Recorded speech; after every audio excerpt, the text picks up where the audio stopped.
Break के बाद आपका एक बार फिर से स्वागत है। मौर्य टीवी पर आप देख रहे हैं बात बोलेगी, और बात बोलेगी में आज हमारे मेहमान हैं बिहार के पूर्व मुख्यमंत्री जगन्नाथ मिश्र, जिनसे हम बात कर रहे हैं उनकी चुनावी रणनीति पर। मिश्रा जी, थोड़ा पीछे चलते हैं। आपके कार्यकाल को देखते हैं, एक मुख्यमंत्री के तौर पर आप 3 बार बिहार के मुख्यमंत्री बने, और माना जाता है कि एक टर्निंग पॉइंट भी था बिहार की राजनीति में जब आप मुख्यमंत्री बने।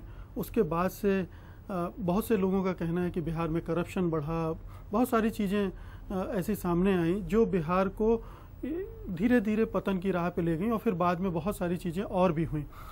क्या कहेंगे उस दौर के बारे में, जिसे कहा जाता है कि उस दौरान भ्रष्टाचार खूब बढ़ा आपके शासनकाल में? एक बात हम कहना चाहते हैं लोगों को कि उस कार्यकाल के किसी एक स्कैंडल, हमारे बाद के शासन के ज़माने के 9 स्कैंडल की चर्चा हुई, विधानसभा में, विधानसभा बाहर भी, संसद में भी, राष्ट्रपति में भी, मीडिया में भी। हमारे शासनकाल के एक भी स्कैंडल की चर्चा अगर आज भी कोई बता दे कि हुआ, केवल चर्चा हुई क्या, मैं उसकी आज उजागर करना चाहता हूँ। एक मौका दिया आपने। विवाद हुआ कहाँ से? भ्रष्टाचार का। बिहार का 2 नामी अखबार था उन दिनों में, आर्यावर्त और इंडियन नेशन। दरभंगा राज अखबार था। विवाद वहाँ खड़ा हुआ। 76 में ललित नारायण मिथिला विश्वविद्यालय के लिए हमने राज दरभंगा के जायदाद मकान एक्वायर किया।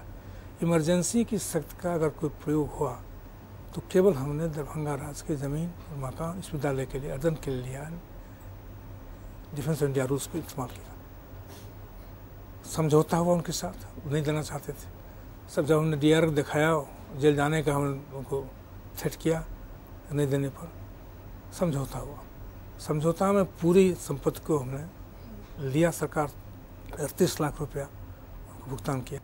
उनको मंजूर नहीं था, लेकिन चूँकि सरकार का कानून था, डीआर था, मंजूर ले लिया।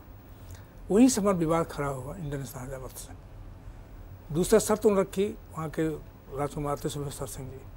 वो कहा कि हमको राज्यसभा की सदस्यता दी जाए। 76 में डी.के. बरुआ साहब कांग्रेस अध्यक्ष थे, उन्होंने उनका नाम मंजूर कर दिया मेरे लिए, और हमारे लिए एक पॉलिटिकल थ्रेट मिथिलांचल बनाना चाहते थे डी.के. बरुआ साहब।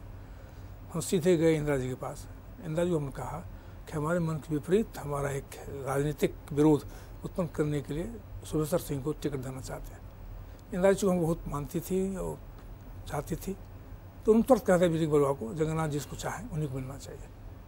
तो वह विवाद का दूसरा कारण बना सुमेश्वर सिंह का। वहीं से खड़ा होता है विवाद उनसे हमारा। और उसके बाद इंडियन आर्यावर्त एक कंपेन लॉन्च कर दिया।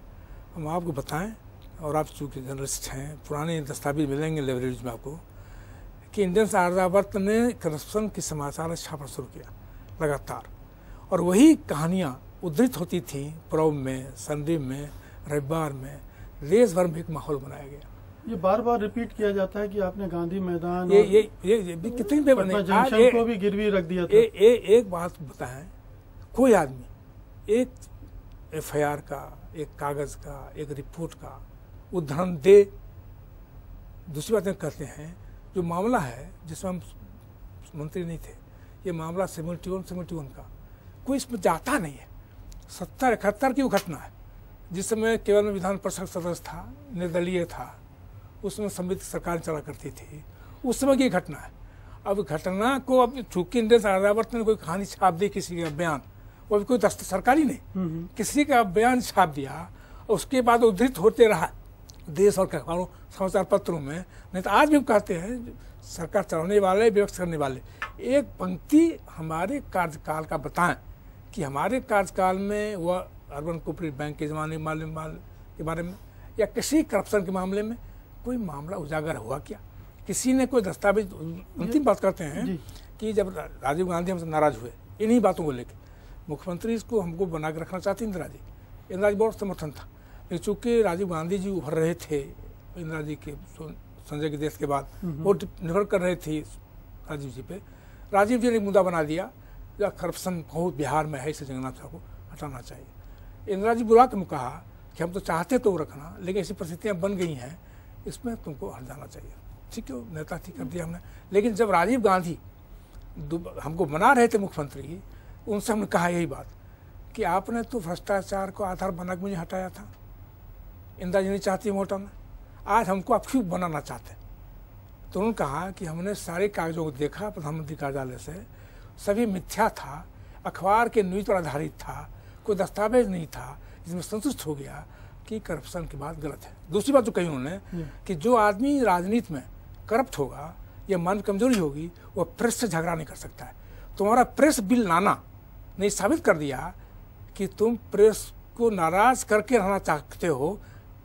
अगर प्रश्न होता तो प्रेस से झगड़ा नहीं करता। प्रेस बिल विवादास्पद, आप पुरानी कहानी याद होगा। लेकिन इसके अलावा भी बहुत सारी चीज़ें, जैसे कहा जाता है कि आपके ही राज्य में यहाँ पर शिक्षा का एक माफिया खड़ा हो गया।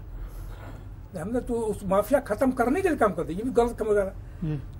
माफिया का स्कोप ना हो सकता था। 54,000 प्राइमरी स्कूल को टेक ओवर कर दिया, माफिया खत्म, निजी प्रबंधन। 3,000 हाई स्कूल को हमने टेक ओवर कर लिया, माफिया खत्म, निजी प्रबंधन खत्म। हमने ही 300 कॉलेज को अंगीभूत कर दिया, माफिया खत्म। बहुत सारे इंस्टीट्यूशंस आपके हैं और इसलिए शायद इस तरह से हमारा कुछ आपके बारे में क्यों ऐसी धारणा बनी हुई है? फिर इतनी इमेज ऐसी क्यों है आपकी कि आप भ्रष्ट थे, आपके शासनकाल भ्रष्ट था, आप ब्राह्मणवादी थे और तमाम तरह की चीजें बताया आपसे ना जी। मूल जड़ में राजनीति है, राजनीति जो कांग्रेस के भीतर में हम विवादास्पद थे जी। उन लोगों हमारा नेतृत्व कबूल नहीं था, इससे विशाल बहुमत रहने के बावजूद भी मुझे मुख्यमंत्री पद हटना पड़ा था। चूंकि एक ग्रुप था यहाँ लगातार, जिनके हाथ में 2 अखबार था। तो आज के ज़माने में राजनीति में 2 अखबार के जरिए से जो करते, लेकिन हम आज भी कहते हैं ना कि हमारे विरोध की सरकारें जो आई, कर्पूरी सरकारें आई 77 में, उन्होंने कहने पे डीपी सिन्हा की एक आयोग बनाई, जो आप कह रहे हैं इन्हीं बातों को जांच के लिए। एक भी आरोप पत्र डीपी सिन्हा आयोग के सामने पेश नहीं हुआ।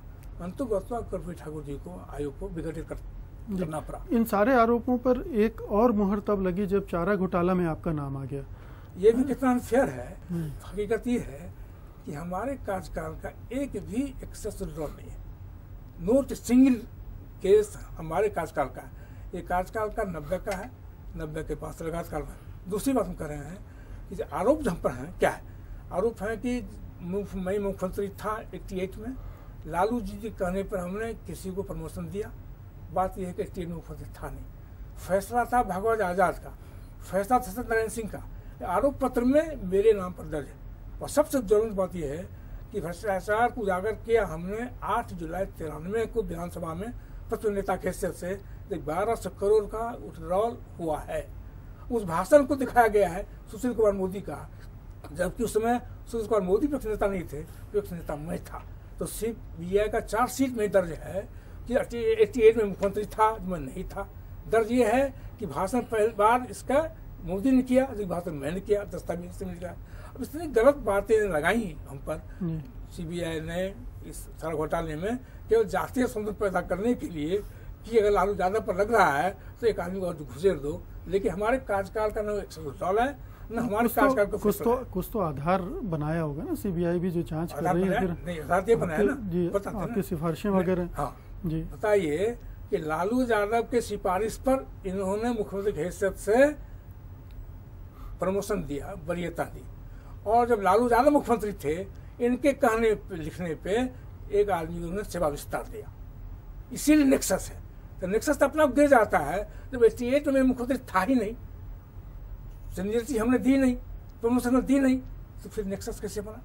लेकिन वो नेक्सस ठीक है, CBI ने नेक्सस बनाया, चार्ट में लिखा है, लेकिन वही मिथ्या है, गलत है। और इस बात को कितना लोग कहें। मिश्रा जी, बातचीत का क्रम जारी रखेंगे, लेकिन फिर से वक्त हो चला एक छोटे से ब्रेक का।